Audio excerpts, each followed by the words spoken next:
धीर पुरुष विवेक युक्त सांख्य योग विवंचित निजी निज प्राप्त तत्काळ अशा प्रकारे वैराग्य युक्त वैराग्याने परिपूर्ण भरलेला पुरुष धीर पुरुष विवेक युक्त वैराग्य असल्याशिवाय धैर्य प्राप्त होत नाही. कारण धैर्य प्राप्त होण्याकरता काय लागतं? वैराग्य. कारण ज्या वेळेला धैर्य धारण केलेलं असतं त्यावेळेला मला सगळ्याचा त्याग करता पुढे जे येईल त्याला काय करावं लागतं? बाजूला करावं लागतं. बाजूला करत असताना धैर्यच लागतं. आणि यालाच सांख्य योग म्हणजे ज्ञान योग असं काय करताय म्हणताय. आणि काय होतं त्यानं निज निज प्राप्त तात्काळ लगेच मूळ स्वरूप प्राप्ती होते. नरदेही विवेकी वसे निजरूप पावले कैसे जे सर्व शक्तियुक्त असे ते सावकाशे दे कधी. नरदेही विवेक वसे मानव देहात येऊन जर विवेक प्राप्त झालेला असला ज्या मनुष्याला विवेक प्राप्त आहे तो निजरूप पावले कैसे मूळ स्वरूपाला कशा प्रकारे प्राप्त झाले. जे सर्व शक्तियुक्त असे ते सावकाशे दे कधी. आहे का नाही? ज्यांच्याकडे सर्व बळ आहे सर्व शक्तिमान तत्व जे आहे जे ब्रह्म आहे ते पाहत आहे तेव्हा सगळंच कळतंय की कशा प्रकारे कोणतं साधन करून हे माझ्यापर्यंत आले. जे प्रसवे सर्व शक्ती दे जे सर्व शक्ती राहते जे नातळे सर्व शक्ती दे ज्या स्वरूपात ते पाहत ते आणि अशा प्रकारे ज्याच्यापासून सर्व शक्ती उत्पन्न होतात तेव्हापासूनच होतात. ज्या ज्या काही शक्ती असतील त्याच्यापासूनच. आहे का नाही? प्रसवे जन्म देतो सर्व शक्तीला जे सर्व शक्ती शक्त जाते सगळ्यांच्या ठिकाणी जी शक्ती आहे त्या शक्तीचं दान करणारा कोण आहे? तो परमात्माच आहे. अशा प्रकारे त्या स्वरूपाला ती महात्म्य पाहतात. उद्धवा काय सांगू गोष्टी बहुत शरीरे सृजली सृष्टी मज नरदेह आवडी मोठी मोठी उठा उठी मी होते. भगवंत सांगा उद्धवा काय सांगावं? अनेक देह मी निर्माण केले. एकच देह आहे का? 84 लाख येऊन येत. बरोबर आहे का? 84 लाख देह नाही तर येऊन येत. आता मुंगी एक येऊन येत तर मुंगी एक प्रकार आहे का? काळी मुंगी लाल मुंगी पुन्हा वेगळ्या वेगळ्या काय येतं.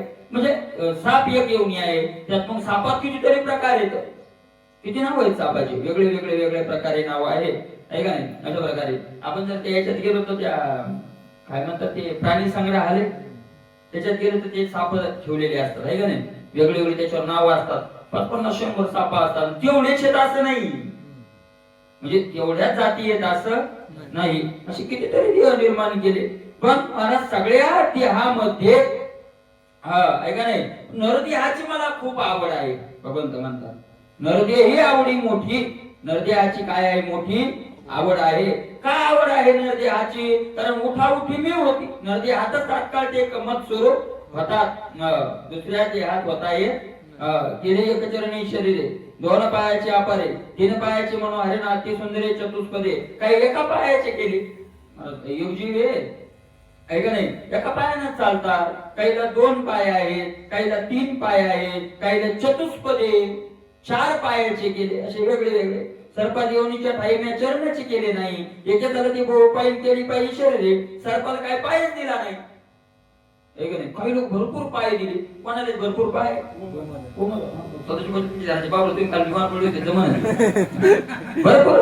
भरपूर पावलं येतात. अशा प्रकारे केली पाहिजे शरीर. वेगळे वेगळे देव म्हणतात मी निर्माण काय केले शरीर. 80 शरीरे नेनो किती म्या निर्माण केली 100.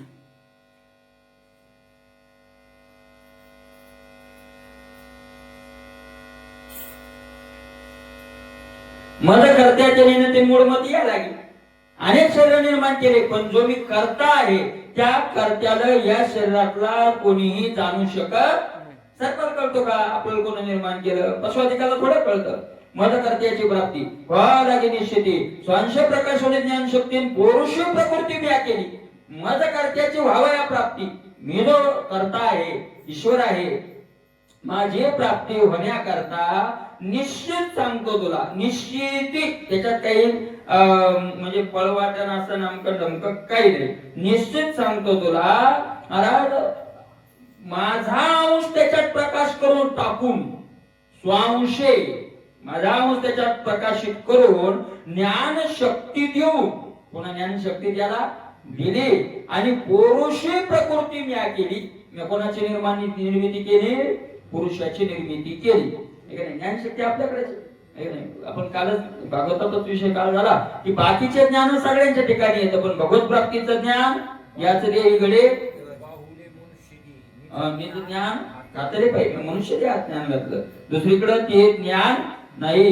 दुसरीकडे फक्त आहार, निद्रा, भय आणि मैथुन हे 4 ज्ञान मात्र सगळ्या योनीचे काय आहे, समान आहे. तुम्ही मुंगी पळाली, मुंगीला असा धक्का लावा, ती त्याच योगाने चालते का? पळती इकडे तिकडे का? तर तिला माहिती आपल्यावर कोणतं तरी संकट आलं. म्हणजे बरं, मुंगीला सुद्धा कळतं. म्हणजे इतका लहान जीव, केवढूसा जीव, त्याच्यात केवढूस शरीर, त्याच्यात केवढूसा जीव, त्याच्यात किती रक्त, त्याच्यातही पुन्हा किडनी येतं, त्याच्यातही वाल येतं, त्याच्यातही फुफ्फुस आहे, जे आपले ते पूर्ण त्याच्यात येईल. असं त्या देहात काही वेगळं आहे असं नाही, सगळं आहे त्याच्यात. पंचमहाभूताचाच देह तो सुद्धा किती बारीक बारीक सूक्ष्म. त्याचं जर ऑपरेशन डॉक्टरनं करायचं ठरवलं किंवा मुंगीच्या किडन्या बदलायच्या, मुंगीचं फुफ्फुस बदलायचं, तर कसं बदलू शकेल डॉक्टर बरं? काय पण महाराज करत्यानं ते कसं करून ठेवलंय, सगळं ज्ञान दिलंय, पण हे मनुष्य देहात हे ज्ञान हे ते कोण्याच योनीत दिलेलं नाही. जेने देहे मज पावती त्या देहाची मजाती प्रीती, याला जी श्रुती निर्देहवर निती देवांची ती निर्देहा. महाराज ऐका, ज्या देहानं मला प्राप्त होता येतं म्हणून तर मनुष्य देहाची मला आवड आहे, तर त्या देहानं ते मला काय होता येतं, प्राप्त होता येतं. अशा प्रकारचे आणि म्हणून तर मनुष्य देहाची श्रुती मातेने वर्णन केलं, श्रुती मातेनं, वेदानं, शास्त्रानं. अरे देवांची ती नरदेहा, देव सुद्धा या मनुष्य देहाची काय करतात, अशा करतात. माऊली ज्ञानोबराय म्हणतात ती ओवी बघा ज्ञानेश्वरी, मला त्याच्यावर संशय आला होता, मी विचारलं होतं बाबाला. ऐशे देव सकाम स्वर्गी ठेले जप होम करीती सदा. मनुष्य देह मिळावा म्हणून ज्ञानोबराय म्हणतात स्वर्गातले देव नित्य यज्ञ करतात. स्वर्गी ठेले कुठे गेले ते, स्वर्गात. आणि जप होम करीती सदा. ऐसे जे मनुष्य जन्म तया लागी देव सकाम, जे स्वर्गी ठेले जप होम करीती सदा. स्वर्गातले देव ज्ञानोबराय म्हणतात काय करतात, यज्ञ करतात. मी बाबाला विचारलं होतं ती भोगभूमी कर्मभूमी नाही, आणि मग तिथे यज्ञ कसं करतात ते म्हणजे आपल्याला काय करतात. ज्ञानोबराय म्हणतात नाही करतात, ज्ञानोबराय करतात म्हणजे करतातच, त्याच्यात पुन्हा संशयच नाही की कसं काय ना आमकडनं त्यांना फळ मिळत नसेल, पण क्रिया तर करतात ना. देव इच्छिताती काय म्हणजे त्या तिथं क्रियेचं फळ मिळतं न मिळतं ते माहित नाही, पण ज्ञानोबरायच्या अर्थ म्हणतात की ते यज्ञ करतात, ते यज्ञ करतातच बस, त्याच्यात पुन्हा काही नाही. कारण ज्ञानोबराय तिथून आलेले आहेत ना, म्हणजे तिथून आले म्हणजे तिथले नाही ते मुक्त संचारी महात्मा येत. तिथं राजेंद्र दास महाराज एकाने प्रश्न विचारला, एकनिष्ठ भक्ती असावी. तुम्ही रामायण सांगता, भागवत सांगता, शिवपुराण सांगता, कोणताही शास्त्र सांगता, तुम्ही रामाचंही भजन करता, कृष्णाचंही करता, नेमके तुम्हाला जायचंय कुठं? कृष्णाचं भजन केलं तर गोलोकाला जायचंय, रामाचं भजन केलं तर वैकुंठाला जायचंय का, भगवान शंकराचं भजन केलं तर कैलासाला जायचंय? नेमकं ते म्हणले मी मुक्त संचारी महात्मा आहे, जिथं जेवढे दिवस राहा वाटलं तिथं जेवढे दिवस राहणार आहे. मला कैलासात बरं वाटलं तर कैलासात राहील, कैलासात नाही मन लागेल तर वैकुंठात राहील, वैकुंठात नाही मन लागलं तर गोलोकाला जाईल. त्याचे ज्ञानोबराय मुक्त महात्मे आहे, जिथं जावं वाटलं तिथं. त्यांना असं थोडं की स्वर्गात जायला यज्ञ करावं लागतं, वैकुंठाला जायला भजन करावं लागतं. ते त्या सगळ्या महाराज मुक्त महात्मा तुकोबराय ज्ञानोबराय सगळे संत का ज्ञानोबराय तुकोबरायच नाही, जे जे संत येतात ते सगळं कसं असतात मुक्त संचारी.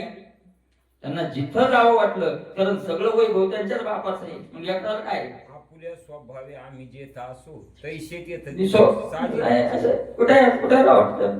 धर्मराजा फिरावं वाटलं नरकात आले फिरू, बाकीचे म्हणले कशाला चालले नरकात, कशाला ते म्हणले नाही. जावं वाटतं ना येऊ पाहू तिथं कसं आहे. मला धर्मराजा नरकात गेले तर नरकात त्याची प्रार्थना करून राहिले, तुम्ही इथून जाऊच नका. ते म्हणजे का, ते म्हणजे तुम्ही इथं आल्यापासून आमची जी वेदना आहे तर त्या शीतल झाल्या. म्हणजे दंड तर मिळालाय पण त्याच्या वेदना स्वतःच्या वारं जे तुमच्या अंगाचा हवा यायली त्या हवेना मला त्या वेदना दंड व्हायला, पण त्याची काय मिळणं, वेदना मिळणं. अशा प्रकारचं आहे. मग ते दुर्योधनालाही पाहायला गेले तुकोबर आहे म्हणतात. दुर्योधन बाबा कुंभीपाक नावाच्या नरकात होता पाहिलेला. कुंभपाक मला तो असा कुंभपाक म्हणजे घाण भरलेली निष्ठा आणि त्याच्यात सगळा घाण आणि ते पिढी बिडी त्याच्यात ते पडलेला होता. आता हे धर्मराजा गेले तर धर्मराजा वाटते याला वर काढा. तो मला बाबा योगी तरी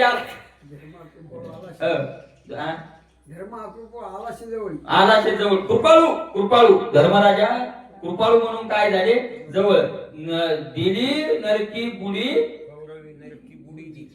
धर्म मला त्याला काय केलं माहितीये का सदाशिव बुवा बुडी मारली ठोक घेतला त्याच्यात खाली. धर्मराजा जाऊ तर पुन्हा धर्मराजाने इतका हात घातला त्याला सापडतो का ते खोल होतं तिकडे खोल गेलं पाताळ खाली खालीच चालला काय वर काढता आला नाही. 2 शेवक बरोबर होते ते हसू लागली. ते धर्मराजाने विचारलं तुम्ही का हसायले. ते यमन लोकातले होते. ते म्हणले तुम्हाला बी दंड भोगावा लागला का नाही. कुंभपाक नावाच्या नरकात इतका हात घालावा लागला का नाही. तो तुमचा दंड आहे. धर्मराजाला जर कुंभपाक नरकाच्या हात घालावा लागला तर धर्मराजाला सुद्धा दंड चुकलेला नाही. त्यांचं मग ते घटना सांगितली थोडस महाभारतात कथा येते अशा प्रकारचं आहे. आता मुक्त संचारी महात्म्य असतात एवढं जिकडे जावं वाटतं तिकडे जातात त्याचं काय म्हणून स्वर्गात सुद्धा ते काय करतात काय केलं धर्मराजांचं तेच मला आठवण होती की आहे काहीतरी पण ते थोडीशी चूक होती त्यांची काहीतरी की बहुतेक गुरुद्रोह काढला असं होतं. द्रोणाचार्याचा जरी मारलं तरी राजा धर्म होते ना आणि प्रजेचं पाप पण भोगावं लागतं. राजा भोगावं लागतं आणि तिथं गुरुद्रोह तुमच्याकडून काय झाला होता हा बरोबर गुरुद्रोह घडला होता. आणि गुरुद्रोह घडल्याचा परिणाम इतका हात घालावाच लागला धर्मराजाला. म्हणजे ज्ञानोबारायांनी जे ज्ञानेश्वरीत वर्णन केले गुरुचं महाराज ज्ञानोबाराय म्हणतात गुरुद्रोहाचं नाव जर घेतलं तर महापाप होत आहे का नाही. आणि तसं जर झालं कदाचित तर मग गुरु सेवकाचं नाव घ्यायचं. गुरु सेवका पाहो तर गुरु सेवक कोण आहे तर सूर्य आहे. तर मग सूर्याकडे पाहिलं तर ते पाप काय होतं जातं. असं ज्ञानोबारायांनी ज्ञानेश्वरीत सांगितलं. अशा प्रकारचे येऊनी नरदेहाप्रती कर्त्याची गवेपणाची खरेदी जो मी ईश्वर ते जगती उत्पत्ती स्थिती सहारता. पण मला जेवढा मोठा मनुष्य देह त्या मनुष्य देहाला येऊन जो कर्ता आहे म्हणजे कर्ता म्हणजे तिन्ही लोकांची ज्यानं काय केलेली आहे निर्माण केलेलं आहे स्थिती पालन संहार सगळं ज्याच्या ताब्यात आहे. कर्ता म्हणजे काय नुसता निर्माताच नाहीये तो संहार करताही तोच आहे स्थिती सांभाळताही तोच आहे आणि कर्ताही निर्माताही तोच आहे. असा जो कर्ता आहे तो कर्ता त्या कर्त्याची गवेषणा करीती म्हणजे तुच्छ समजतात. अशा प्रकारचे कोण करता जो मी ईश्वर त्रिजगती उत्पत्ती स्थिती संहारता म्हणजे भगवान शंकर संहार करतो. ब्रह्मदेव तोच सगळा त्याला नाव वेगळे आले का नाही. सृष्टी निर्माण करायला की ज्ञानोबराय म्हणतात. सृष्टी निर्माण करायला की त्याला विष्णू आपलं ब्रह्मदेव म्हणतात. सांभाळ करायला की त्याला विष्णू म्हणतात आणि संहार करायला लागला की त्यालाच काय म्हणतात शंकर असं म्हणतात. बाकी तो आहे एकच. बुद्धियुक्ती एक करणे जे जडपणे प्रकाशने त्याचा प्रकाश म्हणणे लक्षण लक्षिते बुद्धियुक्ती विवेक करणे. महाराज अशा त्या बुद्धीच्या ठिकाणी जो विवेक आहे जो विचार करण्याचं सामर्थ्य आहे त्याचाही प्रकाशन करणारा कोण आहे. मला बुद्धी जडच आहे ना. बुद्धी म्हणजे काय करत काय प्रकृतीच कार्य आहे आणि प्रकृतीच जर जड आहे तर बुद्धी कुठून चेतन राहील. बुद्धीच्या ठिकाणी जो विवेक आला तो कोणाच्या शक्तीमुळं चैतन्य शक्तीमुळे. बुद्धी तरी जडायची बुद्धी कुठं काय कार्य आहे का नाही. त्याचाही मी प्रकाशक म्हणे. त्या बुद्धीचाही प्रकाशक कोण आहे भगवंत म्हणतात मी अशा प्रकारचा आहे.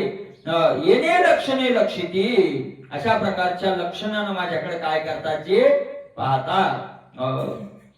ऐसे नाना परीच्या अनुमाना मी तो न वचन वेदाना जे लक्षिते सांडून या अभिमानान साक्षातपणा ते येते. आणि महाराज जे अनुमान लावतात माझ्याविषयीचे त्यांच्या बी नाही. अनुमान म्हणजे तर्क. अनुमान म्हणजे तर्क. तुकोबरायांनी तर्क चांगलं जोडले याच्यात गात्यात. तार्किकाचा टाका संग पांडुरंग स्मरा हो हनुमान असं असेल का तसं असेल का हे झालं तसं असेल असे तर्क नाही. मग आता तुला खरी माझी प्राप्ती करून घ्यायची असेल तर सांडोनी अभिमान काय करावा लागतो? टाकावाच लागतो. साक्षातपणा ती येते, साक्षातपणा ती येते आहे का नाही. ज्याची आशा होई निराश तोची ब्रह्म पावे सावकाश, त्याने कळे काळावर एका संधान आवश्यक घातली. ज्याची आशा होई निराश, त्याचा आशेचा काय झालेला आहे? निराश. बरं, अभिमान केल्याशिवाय मूळ आशा जातच नाही. आशेचं मूळ कशात आहे? अभिमानाची. अभिमान म्हणजे ती आसक्ती. अभिमान शब्दाचा अर्थ काय? ती अभिमान. अभिमानाची एवढी छोटीशी व्याख्या नाही की मी कोणीतरी असं नाही. अभिमान शब्दाचा अर्थ देहासक्ती. आणि जोपर्यंत देहासक्ती जात नाही तोपर्यंत आशा कशी जाईल? जोपर्यंत मी देह आहे, देह सांभाळायचा आहे, तोपर्यंत देहाला तरी काही लागणार, देहाला का नाही, असं प्रकारचं आशा जात नाही. मग अशी ज्यांना आशा त्याची गेलेली आहे म्हणजे याचा अभिमान देहासक्ती गेलेली आहे अशा प्रकारची आहे का नाही. ज्ञानोबराय म्हणतात महाराज हा परिग्रह नावाचा दोष असा आहे. परिग्रहाचं वर्णन करताना नागविया ही शरीरी लागला आहे. आता नागवे झाले काही म्हणजे आता पुन्हा काही आशा आताही राहिले का? पण शरीराच्या रूपाने त्यांच्याही पाठीमागे हा परिग्रह लागलेला आहे. शरीरच एक काय आहे? परिग्रह. अशा प्रकारे परिग्रह शब्दाची व्याख्या जर अशी केली आपल्या याच्यात, शास्त्राची नाही आपल्या याच्यात जर केली तर पर म्हणजे दुसरं आणि ग्रह म्हणजे स्वीकार करणे. पर म्हणजे दुसरं आणि ग्रह म्हणजे ग्रहण म्हणजे स्वीकार करणे. दुसऱ्याचं स्वीकार करणे त्याचं नाव परिग्रह. आणि शरीर आपलं आहे का दुसऱ्याचं आहे? झाला परिग्रह. परिग्रह म्हणजे काय असं मोठं धन साचून ठेवणंच परिग्रह नाही. देहाला मी म्हणणं हाच मुळात काय आहे? मोठा परिग्रह. अशा प्रकारची आशा ज्यांना सोडून दिलेली आहे. निराश झाला तो काय झाला? निराश. ज्याला आशा राहिलेली नाही ती देहात राहून सुद्धा कसे राहतात त्याच्यावर ज्ञानोबराय वर्णन करतात. जायाचे जैसे लेणे अंगावरी आहात चवाने, तैसे देह धरणे उदास तयाचे. जायाचे जैसे लेणे अंगाला असून सुद्धा त्याचा काय नाही? अभिमान नाही. कशा प्रकारे? ज्ञानोबरायचा दृष्टांत ज्ञानोबराय काय म्हणतात? एका बाईला लग्नाला जायचं लग्नाला जायचं म्हणल्यावर लग्न करोडपतीचं श्रीमंताचा पाहुणा पण श्रीमंत मोठा माणूस तिथं मंत्री संत्री येणार आहे आणि मग बाईला पाहत तांबू करायला लागली. काय कशासाठी? एका फुटका म्हणी अंगावर कशाला जायचं लग्नाला? काय करावं तिथं जाऊन सगळे बाया येतील दागिने घालून आपण काय करावं? आमकडं सुरू झालं. पण बाया हुशार असतात. हिच्याकडून एकट्याने आणली, तिच्याकडून गोत आणली, तिच्याकडून काय ते असते ते किलोचे दागिने आणले. किलोचे सदाशिव गावाची माझ्या किलोचे केवढे झाले पाहिजे. किलोचे दागिने आणले आणि मला किलोचे दागिने अंगावर घातले. किलोचे दागिने अंगावर घातले. तिथे गेली मला तुझा किलोचे थोडा भरा असले तर काय भावे काय पाहिजे. किलोचे दागिने अंगावर सगळे बाया कोणाकडे पाहू लागल्या. काय दागिने येतो काय दागिने केवढ्याची काय ते काय कसे दागिने सगळ्या बाया पाहू लागल्या. आणि महाराज ती मनात म्हणू लागल्या का बाई मै नाहीत ग, हे घरी गेले की नेऊन द्यायचे ग उसने येत. मनात खुश होती का ती? जायाचे जैसे लेणे अंगावरी नाही त्या अंगावर पण आहाच आणि असून नसल्याचा माय. आहाच म्हणजे असून नसल्या खोटे मिथ्या. तसं आपण जर संतांच्या शरीराचं वर्णन सुकोनी करायला काय महाराज देव काय तेज पुंज मदनाचा पुतळा काय ते मनात म्हणतात. तर काय वर्णन करता याचं? जायाचे जैसे लेणे हे काय करणार आहे? आणि शेकी ज्याचा त्याला मग काय येतो पाचाचे संचले झाले शेकी काय शेकी कर्माच्या गुणी गुंतले. हे पाचाचे तो संचले ज्ञानोबराय म्हणतात. हे पाचाचे संचले हे पाचाचं साचलेले पंचमहाभूताचाही काय का नाही पाकडी तो हेच रे काय करायचं महाराज आहे का नाही. मग आहे का नाही. मग येतो पंच मेळावा शेकी अनुसरेल पंचत्वा. अशा प्रकारे ज्ञानोबरायांनी वर्णन केलेलं आहे. अशा प्रकारे आहे ज्याचं त्याला काय करावं लागतं? देऊन टाकावं लागतं. आशा ह्या विषयीचा विचारानं ज्याची आशा विचारानंच होती या सारखा विचार देऊन देऊन देऊन देऊन असं देऊन परत आपल्याला एखादी बिमारी झाली, समजा एखादी बिमारी झाली आणि आपल्याला औषध असं भेटलं की आपल्या समूळ बिमारी गेली. मला सांगा, बिमारी गेली का आपण मला निरोगी झालो का अमर झालो? तेवढ्या पुरती निरोगी झाल्यासारखे वाटलो, अमर झालेलो. माणसाला असं वाटतं की आता काही चिंता नाही हो, आता काहीच नाही आपल्याला, काहीच कशाचं नाही. अमर थोडे झालोय आपण, हात राहिला की पाय काय म्हणत अमर थोडे झालोय आपण, काहीच नाही झालं तरी अमर झालेलो नाही, अशा प्रकारचं आहे. मग ज्याची अशी आशा निराश होते, आशेचा निराश होतो, मला तोच ब्रह्म पावे सावकाश सहज, तोच ब्रह्मत्वाला प्राप्त होतो. त्याने कळी काळावर एका जाण अवश्य घातली. कळी काळावर कास कंबर बांधली त्याने कळी काळावर, म्हणजे दोन हात करायला तयार झाला. आपण म्हणायचं नाही घातली कास एक एकाहून बळी रे, आहे का नाही? कळी काळावर कंबर कास, कास म्हणजे कंबर बांधणे, काळावर कंबर बांधली बळकट आलो कळी काळावरी नीट, आहे का नाही? दान अवश्य घातली. मोख अथवा स्वतः सिद्ध असे ते निर्मळ आरिसा दिशे देवी बुद्धीचे विवेकोशन आत्मा मासे नरदेही भाषे आत्मा भाषे नरदेही मुख तो स्वतः सिद्ध असे. मला मुख आपलं असतच, आरशात पायाच्या अगोदर मुख नसतं का? असतं, पण ते निर्मळ आरसा दिशे, ते पाहण्याकरता आरसाही काय लागतो? निर्मळ लागतो. तसा परमात्मा स्वतः सिद्ध आहे आपल्या, पण आपलं चित्त शुद्ध नसल्यामुळं काय होत नाही, आपल्याला तो दिसत नाही, दिसत नाही. ते मला त्या महात्म्याचं नाव आठवण, म्हणजे आहे ते महात्मा, संन्यासी महात्मा आहे. ती बिमार पडली आणि बिमार पडल्यावर दवाखान्यात ऍडमिट झाली. ऍडमिट झाल्यावर मला ते त्यांचा नियम होता, संध्याकाळी 7 ते 8 एक तास सत्संग करायचा, सत्संग करायचा. मग त्यांनी दवाखान्यात असले तरी आता महात्माच होते, शिष्य मंडळ होते, काही 4 जण असतील, त्यांनी त्यांची गीतेवर प्रवचन चालू होते, सुरू केलं 7 वाजता. काय ऐका ऐका पण त्याच्यात त्यांचं सुरू झालं. मग ते पहिला दिवस, दुसरा दिवस झाला, एक दिवस योग असा आला की डॉक्टर तपासणीला आला. 2-3 दिवस होते ते, 3-4 दिवस काहीतरी डॉक्टर तपासणीला यायचा सत्संग चालू. आता ते डॉक्टरला टाइम असतो का? मला आपण 2 मिनिटं बोलत मोठ्या मोठ्या हॉस्पिटल मध्ये टाइम नाही. त्याला सांगितलं त्याला बोलता येईल, आणि त्यांनी त्या शिष्याला काहीतरी म्हणलं असेल, यांनी इशारा केला, आमचा टाइम होतो, बसा नाही तर तुम्ही तिकडे जा, चालत नाही, टाइम टाइम. मग ते तो डॉक्टर काय झाला, बसला बा अर्धा तास 10 मिनिटं काय टाइम असेल तेवढा टाइम बसला, आणि बसल्यावर महाराज ते परमात्म्याचं वर्णन केलं त्यांनी तेवढे. मग त्यानं जागेवर त्यानं सांगितलं, महाराज तुम्ही जो विषय सांगितला मला त्याच्यावर संशय. ते म्हणजे विचारा संशय येतं. त्यांनी सांगितलं, महाराज जर तुम्ही सांगितलं की परमात्मा आहे, आई वगैरे शक्तिमान आहे, सगळे मान्य, पण मग असता तर दिसत का नाही? असता तर आम्हाला दिसला असता, आम्ही कसं काय मान्य करणार? त्यांनी सांगितलं, ठीक आहे, काय हरकत नाही, तुमची तपासणी करा, तुम्ही निघून जा, निघून जा तुम्ही. याला सांगता येत नाही. डॉक्टर निघून गेलो. दुसऱ्या दिवशी त्यांचा रिपोर्ट आला रक्ताचा, कशी तब्येत काय, रक्ताचा रिपोर्ट आले, ते ठेवले. दुसऱ्या दिवशी डॉक्टर राऊंडला आला, त्यांनी रिपोर्ट बघायला सांगितलं, महाराज तुम्ही आता व्यवस्थित, तुमचे पेशी वगैरे सगळं काय व्यवस्थित आहे, तुम्हाला तो सुट्टी केली हरकत नाही. ते म्हणजे डॉक्टर बसा 2 मिनिटं. आता काय म्हणजे कशावर म्हणले तुम्ही मी पेशी माझ्या व्यवस्थित येतं?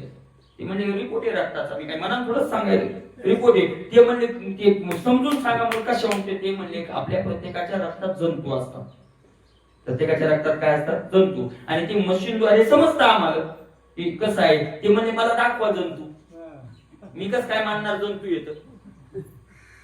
मानेत नाही मी, तुम्ही काही माणसाला दाखवा, कापा कापा, कुठे कापा माझं शरीर, काढा दाखव आणि दाखवा जंतू. तेव्हा म्हणे, महाराज वेड्याने करू नका, ते मशीन शिवाय दिसत नसतात, असे डोळ्याने दिसत नाही. ते म्हणजे मग चित्त शुद्ध असल्याशिवाय देव दिसत नसतो, येड्यावानी करू नको, राम राम कर. इथं काय लागतं? चित्त शुद्ध. आणि महाराज महत्वाचं सांगतात की तो डॉक्टर त्यानं तिथंच माळ घालून त्या दिवशी पासून त्याने नियम केला की 1 तास कोणी येऊ भजन करायचं. तेवढे अर्जंट पेशंट येऊ 1 तास काय करायचं, खोली लावून 1 तास, आपल्याला 1 तास करतात, आपल्याला 1 तास भजन करायचं. कशामुळे घडलं ते?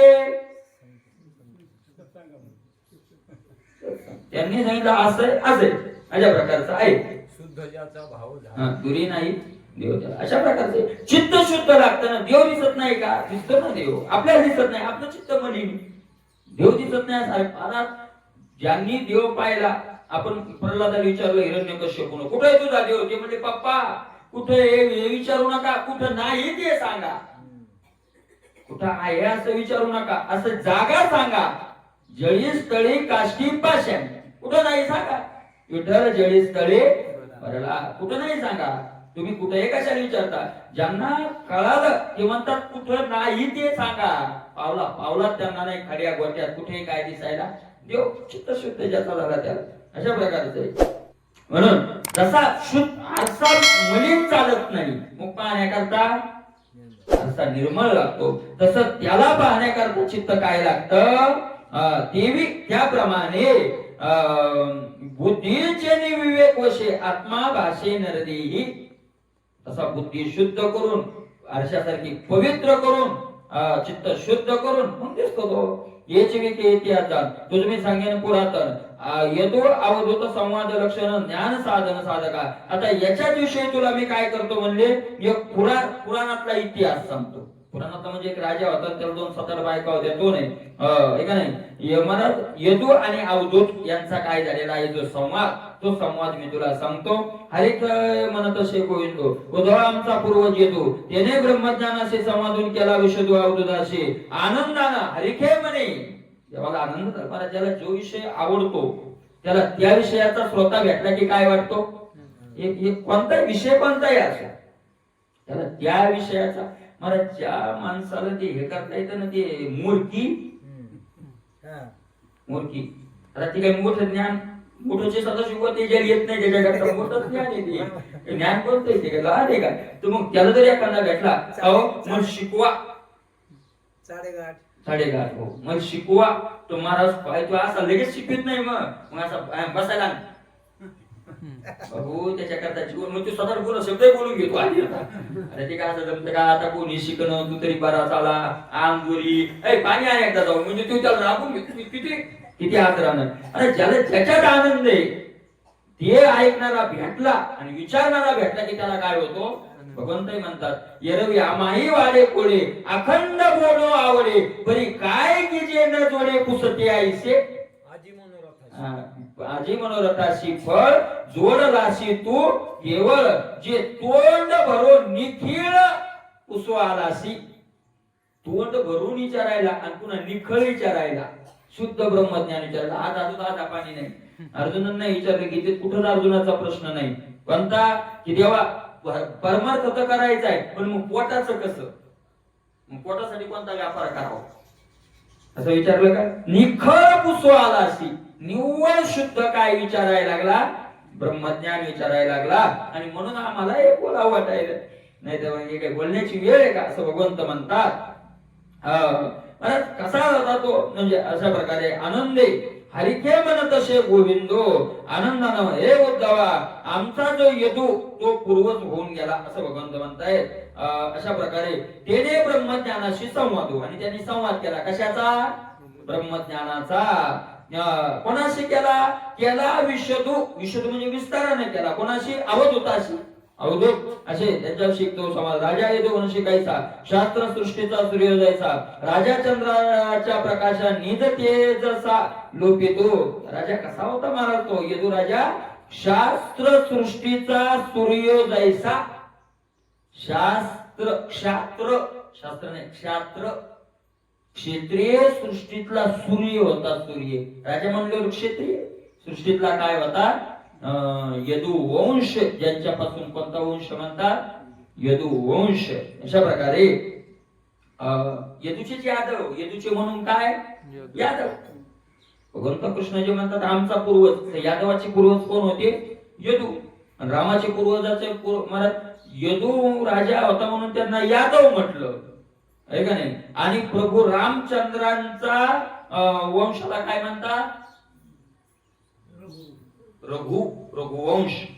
रघुकुल रीती सदा चली आई प्राण जाई पर बच्चन नका रघु नावाचा राजा तिथं काय होता श्रेष्ठ होता. त्या राजा होऊन गेले. भरत नावाचा राजा होऊन गेला महाराज सूर्यवंशात. त्यामुळे आपल्या देशालाच भारत नाव पडलं. रघुपती राघव राजा राम. हे काय अशा प्रकारे रघु कुळातलेही पती राम, गोकुळातलेही श्रेष्ठ कोण आहेत मग प्रभू रामचंद्र आहेत. अशा प्रकारे भगवंत म्हणतात आमच्याच वंशातला होता तो. क्षात्र सृष्टीचा सूर्य जैसा, क्षत्रिय सृष्टीतला काय होता तो सूर्य. राजा चंद्राच्या प्रकाशा निज तेज वशा लोपितो. एवढं तेज होतं म्हणजे त्याचं, जो राजा जर रात्री बाहेर निघाला तर चंद्राचा प्रकाश फिका पडायचा. एवढं त्या राजाचं काय होतं तेज होतं. तेने गुरुची लक्षणे ऐकता, साहित्य मुक्ती आली आता, देहे पुरातन कथा तुम्ही आता सांगेन. त्यानं अवधूताकडून गुरुची लक्षणं ऐकली. गुरु कसा असावा वगैरे लक्षणं ऐकले आणि ते लक्षणं ऐकताच सायुज्य मुक्ती आली आता. ऐकता नाही, सायुज्य नावाचा मोक्ष काय झाला त्यांच्या हातात आला. ती पुराणात कथा आहे, ती कथा आता तुला मी सांगतो. कोणी एक अवधूत निज तेज प्रकाशवंतो, ब्रह्मानंद डोलतून येदून येतो दे केला. कोणी एक अवधूत कसा होता ब्रह्म निज तेज प्रकाशवंतो. आत्मतेजानं काय होता तो प्रकाशमान. कोणीतरी एक अवधूत. अवधूत म्हणजे अवधूत अल्पज्ञात, म्हणजे अल्पज्ञात थोडा वेगळा आहे. अवधूत म्हणजे गावचा कोण्या कुठला काय माहित नाही, नाव माहित नाही, काय नाही. जिथं राहावं वाटलं तिथं राहिले, जिथं विचरण करावं वाटलं तिथं विचरण केलं. कोणाचंच बंधन नाही. अवधूत महात्मे असतात, काही बंधन नाही कोणाचं, काही कोणाचं नाही. नाही त्याच्या मनात आलं नाही तर मग तो पुढचा कोणी माहित नाही. नाही. भारताचे पहिले पण राष्ट्रपती कोण होते का मला राजेंद्र प्रसाद, डॉक्टर राजेंद्र प्रसाद. एक अवधूत महात्मा होते दिल्लीला, आजही दिल्लीला तो दिल्ली दरबार म्हणून आहे. त्यांचे खूप मोठं चरित्र आहे, गोड चरित्र आहे. कीर्तनात सांगितलं त्या महात्मा गोड चरित्र आहे. लंगडे होते ते आले तिथं आणि यमुनेच्या तीरावर बसले दिल्लीत. त्या गुरुची आज्ञा होती. ते खूप मोठा इतिहास. बसले ते आणि मग बसल्यावर महाराज ते आता तिथं उघड्यात बसलेत, वाळूत बसलेत. मग कोणी मग त्यांनी काय केलं, असं कोणी आलं दर्शन घेतलं, त्याला काय केलं त्यांनी ते फुलं लोक टाकायची, त्या फुलाची फुल द्यायचे. ज्याला फुल दिलं असं सुरू झालं, ज्याला फुल दिलं त्याच्या बिमाऱ्या जायला लागल्या. त्या राजेंद्र प्रसादांना दमाची बिमारी होती म्हणे, दम लागलेला होता. तिथं जाऊन पहा, तिथे सगळा इतिहास आहे. मग तो दमाची बिमारी होती. अरे त्यांच्या बहिणीला कळालं की असा महात्मा आहे. मग जाहिरात झाली ना, अशा महात्म्याची लवकर जाहिरात होती. मला त्यांची बहीण आली सांगितलं माझ्या भावाला अशा प्रकारचा दम येतोय, आता तो राष्ट्रपती आहे, अशा प्रकारचं आहे. त्यांनी फुलाची एक पाकळी दिली आणि सांगितलं पाण्यात टाकून पाच त्याला जाय.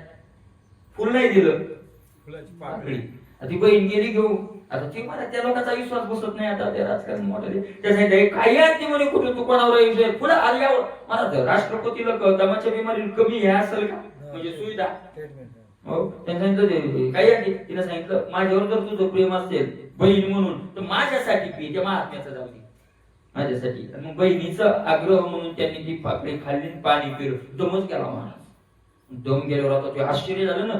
त्यांनी आता ती गाड्या पाठवल्या, गाडी नाही राष्ट्रपतीचाही महाराज तिथं. त्या दिवशी राष्ट्रपती आले होते, सदाशिव आलं. मी गेलो त्या दिवशी, म्हणजे मी गेलो आज उद्या येणार होती द्वारकेला, द्रौपदी मुर्मू. महाराज तुम्हाला म्हणजे मी व्हिडिओ करणार नाही त्याचा, जिथे हेलिकॉप्टर उतरणार होतं तिथं एवढ्या जागेवर आणि तिथपासून द्वारकेपर्यंत मी गेलो त्या दिवशी रोड बनवून चालला होता. इतक्या मशनी होत्या की एका 1-2 तासात त्यांनी तिथं लंबा अख्खा रोड तयार केला. नावाच राजा चाले सवे वैभव सांगा ते. आणि महाराज माणसं द्वारकेत दर्शन घ्यायला आलेले कमी, इतकी मिलिटरी उभी होती आदल्या दिवशी. पोलीसवाले तर किती होते, 100-200 किलोमीटर पासून 10-20 किलोमीटरवर पोलीसवाले उभी होती. ती सुरती सोमनाथून येणार होती आणि सगळी मला काय असेल बा हेलिकॉप्टर मिलिटरी म्हणले तो हाय काय एवढे म्हणजे द्रौपदी मुर्मू येईल. आणि दादाजी इतके लोक हुशार येते तिथले. आता इथं गाणे गटारे त्याने तिथं पडदे बांधली होती, म्हणजे तिथे गटार दिसूच नाही. सगळे अशी द्वारका दिसत होती जसं काही स्वर्ग झालाय. कुठंच घाण नाही, कुठं काय नाही, कुठं काय नाही. आणि मला ती गेली 12:30-1 ला आली होती ती. ते दर्शन घेतलं 10-20 मिनिटात, ते त्यांचं ती काय जास्त टाइम थांबणार, दर्शन वगैरे घेतलं, भाषण बिषण काय नव्हतं, असं सगळं पाहिलं पण ती गेली निघून. ती जशी हेलिकॉप्टर लोक गेली का नाही काय माहिती, मागं सोडणं सुरू झालं. अशा प्रकारचे आता त्या वैभव राष्ट्रपतीचं त्यांनी गाड्या पाठवल्या, सांगितलं बाबाला आपल्या तिथं आणा.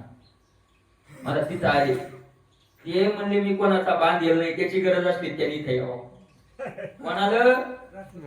राष्ट्रपतीला. ते मी बांधेल नाही, मग दरबार सोडत नाही, ते दिल्ली दरबार आहे बाबा, का दिल्ली दरबार सोडत नाही. मला राष्ट्रपतीनं तिथं आले असं तिथे इतिहास आहे. आणि दिल्ली दरबार म्हणून आता राष्ट्रपतीनं बांधकाम केलेले आहे, ते काय एका सामान्य आहे का, खूप मोठा दरबार आहे. आजही ते महात्मा गेले तरी आजही लोक तिथं श्रद्धेनं खूप समाज गुण येतो म्हणतात, आजही लोक तिथं. अशा प्रकारचं आहे. याला म्हणतात अवधूत महात्मा. हा, इंदिरा गांधीचा हार नाही घातला पंतप्रधान असते वामन भाऊ नाही म्हणजे नाही. ती म्हणजे आता थोड्यासाठी कशाला शरीर पाठवतो आता तुम्ही? इंदिरा गांधी म्हणजे मला कोणाला महाराज आपल्यासारख्या तुच्छल घालत नाही, पण एखाद्या काही काही महात्मा म्हणून बी मोठा समाज त्यांच्या मागे, त्यांनी हार गळ्यात टाकायला नसता लावला, हारात डोकं घातलं असतं. म्हणजे कष्ट नको, नुसता धरबाई असा मी हारात डोकं घालितो, पण मग मंदिर राहायचो त्यांची कीर्ती नाही मग त्यांचं होत नाही. अशा प्रकारे तुकोबारायांनी तरी शिवाजी महाराजाला काय केलं? तुमचे येरवित्त धन ते मग आम्हाला खुश करू पाहता का तुम्ही? आम्ही तेरे सुखी म्हणा विठ्ठल विठ्ठल मुखी. अशा प्रकारे राजा यदुवंशी काय झालं? अवधूत महात्मा होता कोणीतरी, तो महात्मा होता असा. कोणी एक अवधूत, कोणी एक, कोणते म्हणतात कोणी एक, निज तेज आत्मतेजन ब्रह्मानंदे डुलत, आणि डुलतच चालला होता. नशे महाराजी कशाची? ब्रह्मानंदाची. येदू राजानं तो आलेला पाहिला, त्या अवधूताचे लक्षण येदू निरीक्षे आपण देखील एक ब्रह्मसूत्र धारण होय ब्राह्मण ब्रह्मवेता. आणि महाराज येदूराजानं ते लक्षण ओळखले. आता जाणता माणसाला लगेच ओळखू येते. येदूराजानं लक्षण ओळखले, निरीक्षण केलं आणि पाहिलं की कोणीतरी ब्रह्मवेत्ता महात्मा आहे, ब्राह्मण आहे आणि पुन्हा काय आहे? ब्रह्मवेत्ता आहे का नाही? त्या जाणवू वगैरे ते सगळं पाहिलं ब्रह्मसूत्र, आणि पाहिलं की ब्रह्मवेत्ता आहे आणि ब्राह्मण आहे. ऐसा तो अवधूत निर्भय निशंक वर्तत येदो या हरे होता जातन देखील वनात सन्व. ऐसा तो अवधूत निर्भय निशंक वर्तत, काही कोणाची भीती नाही, निर्भय. निर्भय. आता आपल्याकडे टाइम नाही, मी तुम्हाला याच्यावर सांगतो. आपण दररोज आपण म्हणतो हरिपाठ झाला की कोणता मच्छिंद्राने बोध गोरक्षाशी केला, त्याच्या आंधीचा गोरक्षवाला गैरी प्रती आजनाथ उमा बीज प्रकटले, मच्छिंद्राला दिले सहज स्थिती, त्याची प्रेम मुद्रा गोरक्षाची दिली, पूर्ण कृपा केली गैनीनाथा. बरोबर इथपर्यंत आलं. पूर्ण कृपा केली गैनीनाथा. कोण गैनीनाथ? ज्ञानोबारांनी काय महाराज गैनीनाथाचं वर्णन केलंय? वैराग्य तापला सप्रेम निवाला, ठेवा जो लादला शांती सुख, निर्द्वंद्व निशंक विचरतामयी ब्रह्मानंद हृदयी स्थिरावला. निर्द्वंद्व निशंक विचरतामयी ब्रह्मानंद हृदयी स्थिरावला. विरक्तीचे पात्र, वैराग्याचे मुख, योनी सम्यक अनन्यता, आणि अशा गैनीनाथाने निवृत्ती गैनी कृपा केली पूर्ण. निवृत्तीनाथाचे गुरु जे गैनीनाथ आहेत ते कसे होते? 3 चरणात ज्ञानोबारायांनी त्याचं वर्णन, किती गोड वर्णन आहे. निर्द्वंद्व निशंक, इथे जे सांगतात ते ऐका नाही, निर्द्वंद्व निर्भय निशंक वर्तो वेदून आहे होता जात देखिला वनात प्रकाशित. अशा प्रकारचे ते निशंक वागणारे, त्याला समोर येता नाही येदून पाहिजे, समोर हा महात्मा येतोय.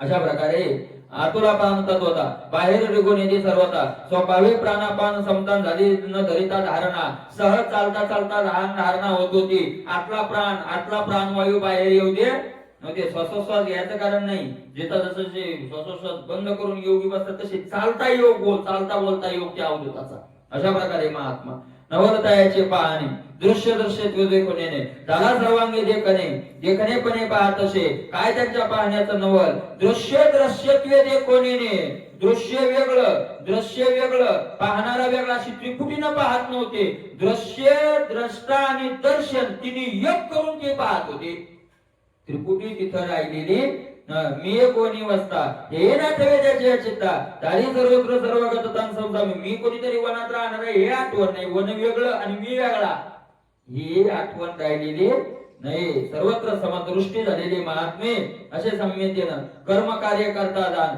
अवघा झाला तो आपण क्रियेने वाहुनी आनंद निम्मलोन जीवे केले कर्म कार्य आणि करता ही त्रिपुटी तिथं राहिलेली कर्म कार्य करता तिने स्वतः तो झालेला क्रियेहून लिंबलवन करून टाकलं क्रिया ओवाळून फेकून दिली कोणतीच क्रिया राहिलेली नाही देहाची माता ठेवली होती अहंता ते देह मिथ्या तो पावता समोर अहंता पळाली मला देहाच्या डोक्यावर अहंकार बसला होता पण देहच मिथ्या झाला आता कुठून अहंकार राहिला तोही पळून गेला अशा प्रकारे नित्यानित्य होमद्वारे ब्रह्माग्नी प्रज्वळाला एक सरे जाळोनी आश्रमाची चारी घरेन केले खरे निराश्रमी नित्य काय अनित्य काय सतत याचा यज्ञ चालू ठेवला यज्ञ तो नित्य अनित्याचा काय आहे तो यज्ञ अशा प्रकारे तपाची व्याख्या काय केली ज्ञानोबरायांनी तपाची व्याख्या काय केली स्वरूपाची अप्रसन्न तितकीच नाही केली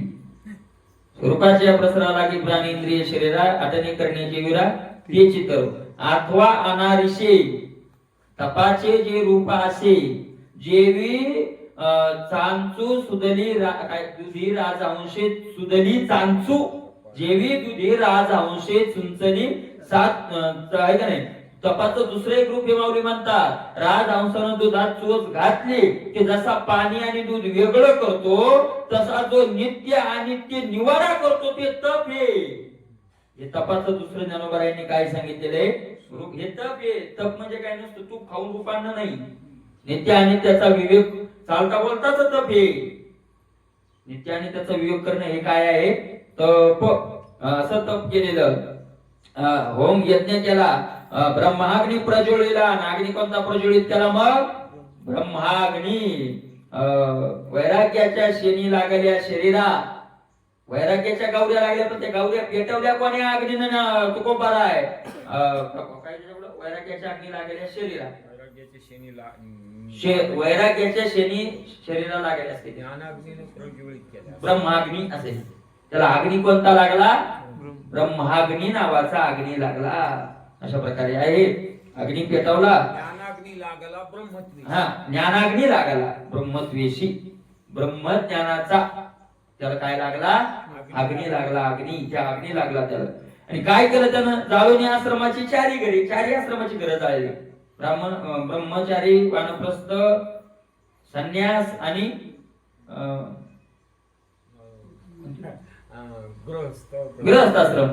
गृहस्थाश्रम ब्रह्मचारी चारी आश्रम जाळून टाकले आणि केले खरे निराश्रम झाला तो कोणताच आश्रमात नाही त्या आश्रमा माझी होती शास्त्र श्रवण विधी वादक होती ते जळाली जी निश्चितीन भस्म हातीने लगेची त्या आश्रमा माझी होती शास्त्र श्रवण विधी वादक होती आश्रमात होता तो शास्त्राचं श्रवण मोफतच्या आश्रमातला विधी काय त्याच्यावर पुन्हा वाद कोण्या पोथीत काय सांगितलं त्याच जळालं आश्रमात राहिला नाही तर कोणी आश्रमात काय आता काय तिथे ज्या आश्रमात यायपर्यंत तिथपर्यंत त्याचं भानच राहिलेलं नाही आता काय राहिलं पुन्हा कोणता रस्ता कोणी कोण आता कोणतं डांबर होतं तरी काय सुद्धा काहीच नाही राहिलं केले खरे निराश्रम अशा प्रकारे भस्म झालं ते हातीने लगेची काही हातात राहिलं नाही विधे निषेध पैजा जळाले पंचायतन देवपूजा होता संचित क्रियमान पुंजान तो ही वजा जळाला विधे निषेध पैजा विधे निषेध पैज मारून सांभाळायचा विधे काय निषेध काय पैजच मारून सांभाळलं ना भीष्माचार्य सारखे काय सोपं आहे का ते सांभाळायचं पण जळाली पंचायतन देवत पूजा पंचायतन देवताची पूजा आणि विधी कोण्या देवाचा काय निषेध काय त्याच कळलं 5 देव आहेत ना जाळोनी संसार नाही 5 देव आहेत ना पूजेला पंचायतन देव पंचायतन आहे का नाही भगवान विष्णू भगवान शंकर सूर्य देवी आणि गणपती बाप्पा हे देव पंचायतन या देवाची पूजा सात्विक आहे का नाही म्हणून देव पंचायतन तर मग ते देव पंचायतन नाही जळालं त्याचं काही राहिलं नाही जळालं म्हणजे पेटलं नाही बडबड आतून जळालं त्याच्या विचारानं सगळं एक झालं अशा प्रकारे पुन्हा माणसं पेटून दिलं का संचित क्रियमान पुंजा तो हे वजा जाळाला संचित क्रियमानाचं जे वज होतं ते गेलं जळून काही राहिलं नाही अशा प्रकारे या परी तो अवधूत ब्रह्मानंदाची डुलत निज सुखे वेल्ला होतं देखील अशा प्रकारे तो अवधूत महात्मा ब्रह्मानंदाने डुलत अव्यलावत आनंदाने नाचत गात असा तो येताना पाहिला संकल्प विकल्प रहित शुद्ध सर्वांगी विभूत याला जे बोलीच्या अवधूतने विख्यात ब्राह्मण संकल्प विकल्प विरहित सर्वांगी शुद्ध विभूत मला सगळ्या अंगाला विभूती लावली कशाची राख नाही शुद्धतेची विभूती विभूती लावली पण कशाची शुद्धतेची नाही तर मग अंगाला वनिया राख डोळे झाकून घेते नाही डोळे झाकून करीती बाप ही राख नाही महाराज अशा प्रकारे शुद्धतेची काय लावलेली आहे राख आणि शुद्धतेची म्हणून त्यांना अवधूत म्हणलं अशा प्रकारे ये रवी विख्यात ब्राह्मण ये रवी प्रसिद्ध काय नाव आहे त्यांचं ब्राह्मण होते अशा प्रकारचे होते अहम द्वैतो अवधूतो तोची योगी तोची पुनितो जो का अहंकार ग्रस्तून तोची पती तो जन्म कर्मी आता अवधूत कुणाला म्हणावं अवधूत त्या अवधूताची व्याख्या सांगतात अहम द्वै अहम ज्यानं धुपन केलं त्याचा अहमचं आरती ओवाळायची ना देवाला दोन आरती आहेत एक धुपारती आणि दुसरी दीपारती काय काय माणसं प्रश्न विचारते उदबत्ती ओवाळाव का उदबत्ती का वात ओवाळाव तर वातीला वातही ओवाळावं लागते आणि उदबत्ती ओवाळावं लागते वातीच्या ओवाळणीला दीपारती म्हणतात आणि उदबत्तीच्या ओवाळणीला धुपारती म्हणतात दीपारती वेगळी आणि तुम्ही पहा पंढरपुरात गेली की धुपारतीचा टाइम आणि पुन्हा दीपारतीचा टाइम कोणते देवाच्या ठिकाणी धुपारती वेगळी आणि दीपारती वेगळी अशा प्रकारे ज्ञानोबा राय म्हणतात दीपारती करायची धुपारती करायची पण कोणती दीपारती पाच त्याची एक पंचफाण्याची पाच पाण्याची नाही पाच पाण्याची आरती शिवा 21 पाण्याची लावा ती खरी आरती नाही ज्ञानोबा राय म्हणतात ते तर अहम हा धूप जाळू सोहम ते जे ववाळू कोणता धूप जाळायचा तिथं धुपारती कोणती करायची अहम जाळायचा अहमचं धुपन करायचं कसं पेटलं पाहिजे ते अहमा आणि दीपारती कोणती आहे सोहम सोहम ते जे ववाळू दुपारती आणि दीपारती दोन्ही एका विज्ञानावर दिलं सांगितलं अहम धूप जाळायचा तसा आमचा धुपन करून टाकलं होतं धूप ते म्हणतात खरे उदबत्ती ववाळायचा नियम नाही तो धूप असतो एवढे झाड असतात ते पाहिजे असं तुम्ही काय काय आहे ना ते धुपाची पुडी दिली हा ते धूपच मोठे मोठे फुलं त्याच्या पुढे धुपाचं पुडी ते धूप असं एवढे झाड असतं सिक्रेट सारखं म्हणजे एवढं तसंच असतं पण ठोकरा त्यात मोठा असतं आणि त्यानं काय करायचं मग ते वळवायचं अशा प्रकारचं आहे ते झाली धूप आहे अहमचा धूप काय करायचा तो त्याला धूप म्हणतात तो जाळायचा हा धूप जाळू तो जळाला ज्यांनी जाळला असे ते महात्मे अहम धुई तो अवधूत आणि अहम तुझ्यानं धुई जाळली तो काय आहे अवधूत त्याला काही मला कुठं बंधनच राहिलेलं नाही ना मुक्त संचारी महात्मा तोची योगी तोची पुनीत तोची योगी तोच पुण्यवान आहे खरा अशा प्रकारे जो का अहंकारग्रस्त तोची पती तो जन्म करीन पतीत कोणी मग तो पुण्यवान येतात जो अहंकारग्रस्त आहे तोच काय आहे पती जन्म कर्मात अडकलेला आहे वार्धके अविद्याशी तो देह पण नाही देहापाशी निर्गुण व्हायचे जरेशी तारुण्याशी ते मूळ वार्धके अविद्याशी तो देह पण नाही देहापाशी महाराज म्हातारपणा त्याच्या देहाले तो जो देहाजवळ आहे जो देहाजवळच नाही त्याला महाराज त्याला काय ज्ञानोबारायांनी काय गोड दृष्टांत दिला याच्यावर ज्ञानोबाराय म्हणतात सांडोनी अंगीची खोळी सर्परी गालिया पाताळी कोण सांभाळी काय ज्ञानोबारायचा दृष्टांत कसा द्यायचा सदाशिव सर्व जर असशील नाग असला ना महाराज तर धक्का लागायचा नाही नुसता पावलाचा आवाज ऐकला की फणा काढतो बरोबर आहे का नाही पण त्यानं ती अंगावरची कात टाकून दिली त्या कातीला तुम्ही लाती मारा सर्व पाय येतो का पुन्हा खाऊन माझ्या कातीला लात आणली मी इथं ठेवली होती याला तो ती टाकून तितकी द्याची निराशक्ती झालेली आहे त्यांना काही दृष्टांत ज्ञानोबरायचे दृष्टांत म्हणजे पुन्हा त्याच्यात फुटून उठत नाही. नाही नाही, मग आमच्या धमक्यात या खांदा येईल बळ वाटत नाही त्या दृष्टांतात. या खांदा नाही, दुसरा नाही, तिसरा नाही, गेला तो टाकून ती. उलट त्याला त्याचं वजन वाटत होतं. तसा देह ते यात असताना झालाय बुवा. चैतन्य महाराज म्हणले मग सिद्धांताचं नवल नाही ज्ञानेश्वरीच्या दृष्टांताचं नवल आहे. दृष्टांत तुकोबराय तरी कशाचं नवल वाटलं? तुका म्हणे नेनो युक्तीची ते सिद्धांताची नाही म्हटले तुकोबराय. युक्ती कशाला म्हणतात? युक्तीची व्याख्या काय आहे? सिद्धांत पटवून देण्यासाठी जो दृष्टांत सांगितला जातो त्याला युक्ती असे म्हणतात. तुकोबराय म्हणतात तुमच्या दृष्टांताचा आम्हाला गांभीर्य कळत नाही. खोडी म्हणजे गांभीर्य, गहनता कळत नाही, तर सिद्धांत तर पुढेच राहिले. ज्ञानोबरायचे दृष्टांतच एवढे मजबूत आहेत. अशा प्रकारे म्हणून तर महाराज आता 750 वर्ष होऊन गेलेत तरी त्याच्यात पुन्हा आमक ढमक काढू शकला नाही. अशा प्रकारचे ज्ञानेश्वरी पाहिजे. जो होई करेल मराठी त्याने अमृताचे ताटी जाण नरवटी ठेवली. पुन्हा करायचंच नाही नाथ महाराज म्हणजे बस. अशा प्रकारचं आहे. वेगमून वेशी जरेशी, मग तिथे कशाचं म्हातारपण देत नाही. आणि तार महाराज अशा प्रकारचे आणि काही त्याची लक्षणे नित नवा बोध उमेळली जने भोगेजे नित्य नूतनपणे परम तारुण्य टवटावला. तारुणच राहत होतो कारण त्याचा बोध म्हातारा होत नाही ना. शरीर म्हातारा काही पण बोध म्हातारा झालेला नाही. बोध म्हातारा झालेला नाही. प्रेमानंद बाबाला काही झालं, बाबा तुम्ही बिमार आहात. ते म्हणजे शरीर बिमारी, मी बिमार नाही. मी बिमारी कोण म्हणले? मी बिमार नाही, हे शरीर बिमार आहे. अरे मी आशक्त काय, मी निरोगी होतो, निरोगी आहे आणि निरोगी राहणार. मला बिमारी नाही, ती शरीर झाली. निजबोधाची असता द्वैत चिंतेने तत्वता ऐसा निशंको विचारता भय सर्वथा त्या नाही. निजबोधाची असता कोणत्या सत्तेत राहतो तो? निजबोध आत्मज्ञानाच्या सत्तेत राहतो, परमार्थिक सत्तेत राहतो, प्रापंचिक आणि प्रातिभाषिक सत्तेत आपण राहतो. तो कोणत्या सत्तेत राहतो? शिवोहम. निजबोध रूपम शिवोहम. शिवोहम ते शंकराचार्याला सांगितलं ना. शंकराचार्याला काय केलं होतं?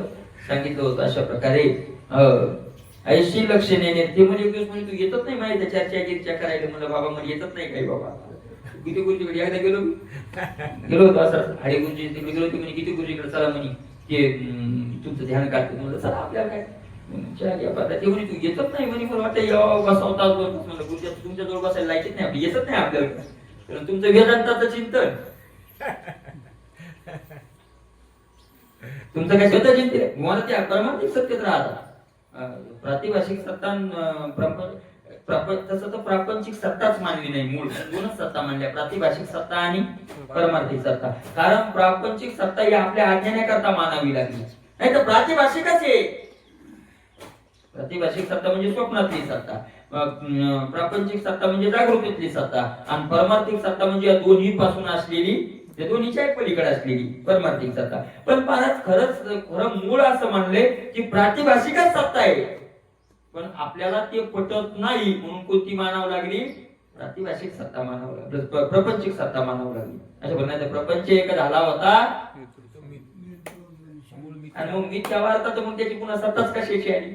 अशा प्रकारचे ऐसा निशंकपणे असे द्वैत चिंतील येतात होता. द्वैताला ज्यांनी जिंकलं ऐसा निशंक विचारताना भय सर्वता त्याने अशा निशंकपणे विचारण करणारे त्यांना कशाचे काय नाही, मग भय नाही. ऐशी लक्ष काय भीती नाही, अभयम याच्यावर ज्ञानोबरायांनी त्याचं उत्तर दिलेलं आहे. ऐशे लक्षणे निर्धारिता अवधूत निधबोधी पुरता यदोशी उपनिविनितता श्रद्धा सर्वता निवारण. महाराज असा अवधूत महात्मा अशा लक्षणाने युक्त महात्मा पाहिला आणि यदो राजाला त्यांच्याविषयी महाराज नम्रपणा निर्माण झाला, विनीतता निर्माण झाली, नम्रपणा निर्माण झाला, श्रद्धा निर्माण झाली. अशा प्रकारे करुणी साष्टांग दंडवत अति नम्र श्रद्धायुक्त हातून जोडून कुसतन प्रसन्न चित्त रायाचे. साष्टांग दंडवत घातला राजानं. अति नम्र, नुसता नम्र नाही, अति नम्र म्हणजे बाहेरून नम्रता दाखवली नाही, आतून बाहेरून खराच नम्र, श्रद्धायुक्त हात जोडून पुसत, हात जोडून विचारलं आणि विचारताना प्रसन्न चित्त रायाचे. राजाचं चित्त कसं होतं? प्रसन्न होतं. आता राजानं काय विचारलं त्याचा विचार आपण करू. पुंडलिक वरती हरी विठ्ठल